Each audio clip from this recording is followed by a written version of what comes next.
What's up mga ka-explore? Delikado talaga kapag ganito, konting hinga lang. Helmet ay nag-fog at vision ay lumalabo.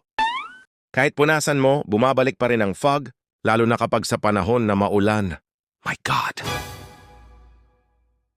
Pero simula nung ginamit ko to, ang laki ng pinagbago. Isang punas lang. Dahil nano anti-fog technology, tiyak helmet ay malinaw, umulan man o umaraw.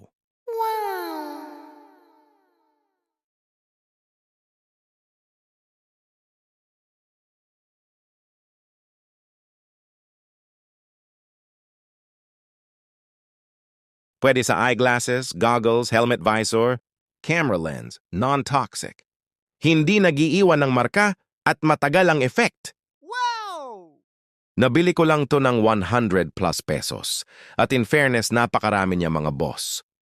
Mas mabuti na may baon ka nito tuwing bibiyahe para helmet ay siguradong malinaw mga pare. Sana nakatulong sa iyo ang videong ito. Ride safe. Peace out.